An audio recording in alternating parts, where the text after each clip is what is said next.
હું તો અહીંયા ખાલી ગાયોનું ધ્યાન રાખવા આવ્યો. જય માતાજી ભાઈઓ અને બહેનો, જો તમે સારી ક્લાસિક ગુજરાતી ફિલ્મ શુદ્ધ મનોરંજન અને હૃદયને સ્પર્શી જાય તેવી મૂવી શોધી રહ્યા હોય તો લાલો જોવા જ જેવી છે મિત્રો. આ ફિલ્મ એ વાતનો પુરાવો છે કે ધાર્મિકતાને ટાળ્યા વગર પણ ધર્મના મૂળભૂત મૂલ્યોને રજૂ કરી શકાય છે. સર્જકોએ કોઈ બાંધછોડ કર્યા વિના ફિલ્મને સારી રીતે બનાવી રાખી છે. આ ફિલ્મ ધાર્મિકતાનો પાર રાખ્યા વગર શ્રી કૃષ્ણના ભક્તિ, પ્રેમ અને શાંતિના સારને એટલી સુંદર રીતે રજૂ કરે છે કે તેની વાત જ જવા દો.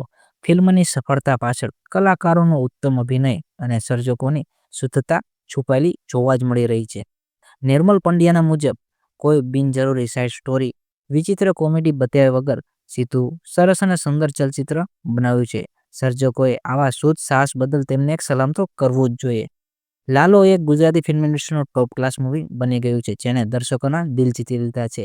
મિત્રો, કોમેન્ટ સેક્શનમાં તમે જણાવજો કે તમે આ મૂવી જોયું, તમને કેવું લાગ્યું. અને ભાઈઓ અને બહેનો, ફિલ્મ જગતની ગુજરાતીમાં માહિતી માટે તમારા નાના ભાઈની ચેનલને સબસ્ક્રાઇબ કરવાનું પણ ભૂલવાનું જ ના હોય તો સબસ્ક્રાઇબ અવશ્ય કરી લેજો. આજ સાથે તમારા નાના ભાઈને રજા આપજો. શ્રી કૃષ્ણ સદા સહાય હતે.